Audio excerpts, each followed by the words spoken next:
Hello everyone. So today I will be demonstrating the basic skills in volleyball. So first, let us define what is volleyball. So volleyball is a team sport which consists of 6 players in each team.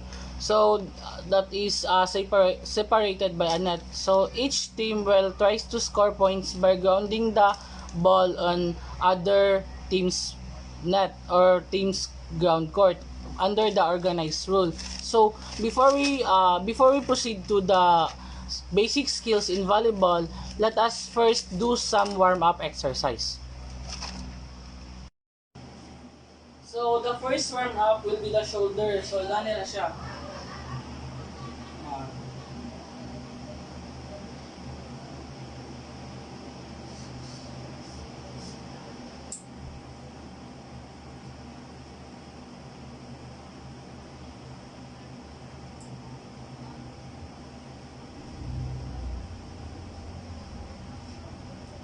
Then the next one will be jumping jacks.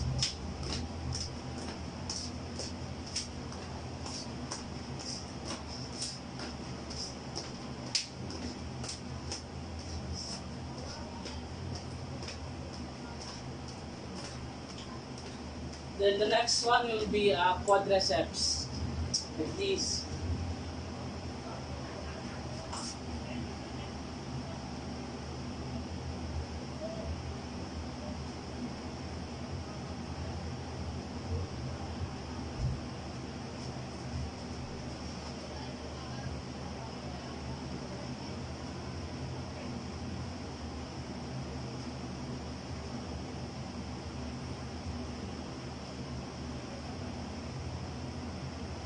Then the next one will be abductor, higanira.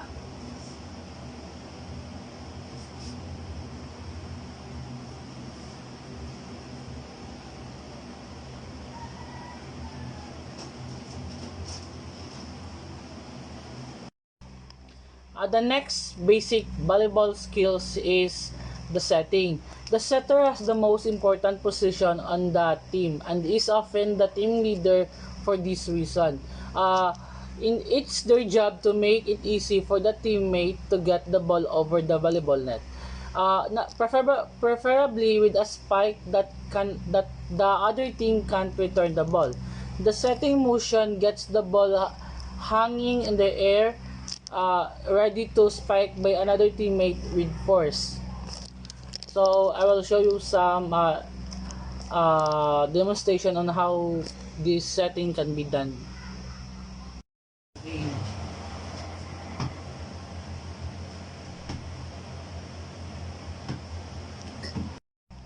The next one would be a spiker, a real crowd pleaser.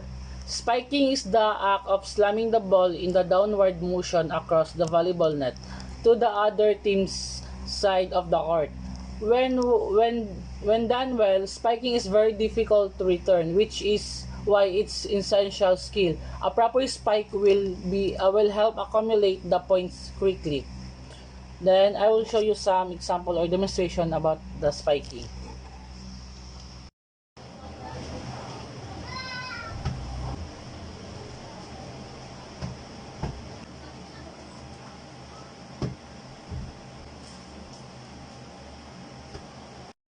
So the next one will be blocking. Blocking is another important skills, although it's probably the most expandable of the fundamental skill. It adds a great dimension to the game, keeping the other team on their toes, so to speak, by timing.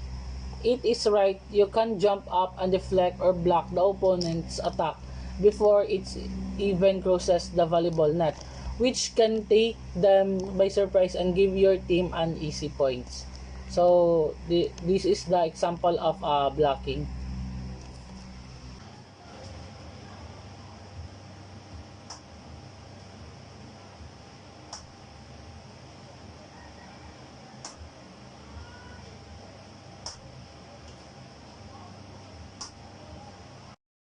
So the next one will be digging. So digging is a defensive maneuver in volleyball that can save your team an offensive spike or attack. Your job here is to keep the ball on hitting the floor by means of diving and passing the ball in a fluid motion. Unlike the typical pass, you're probably trying to recover the ball from step downward trajectory. This is another great skill to have but isn't as important as passing, setting, or spiking. So, I will show you some example on how to do the digging.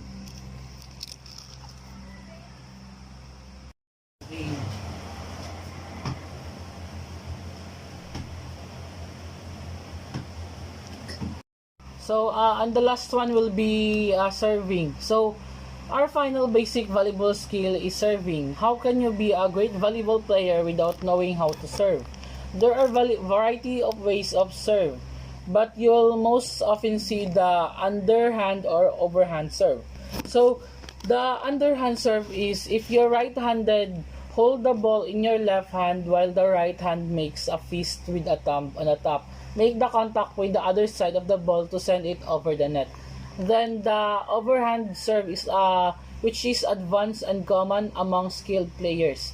You'll be tossing the ball while you pull back the dominant arm and swing. Don't follow through after the ball, which should feel almost like you're punching the ball across the volleyball net. So I will give you also some examples of the serving. And this is the overhand serve.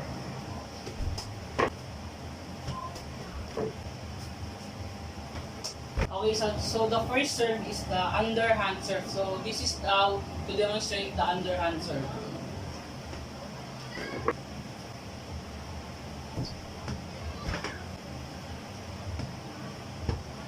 Okay, so this is the cool down exercise. So the first cool down exercise is the oblique stretch. So this is how you do the oblique stretch.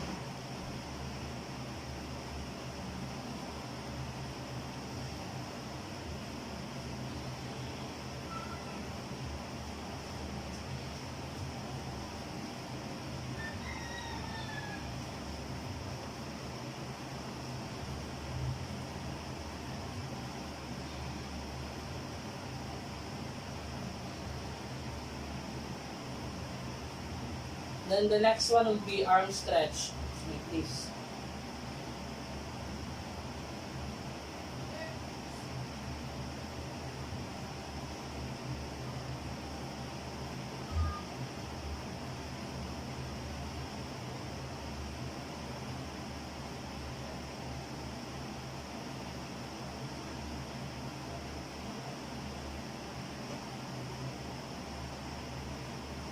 Then the next one would be the squat stretch.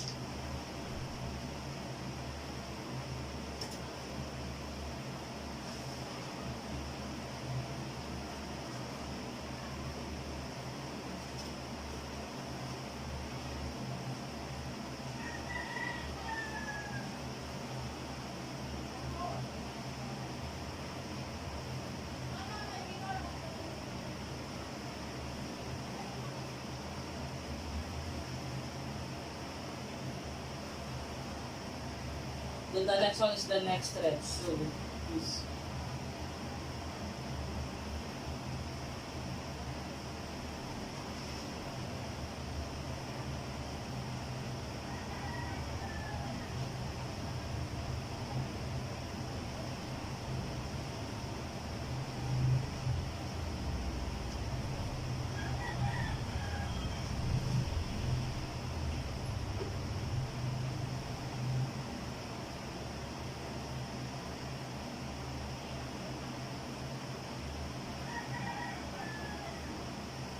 Okay, so that would be all for the 6 basic skills in the volleyball.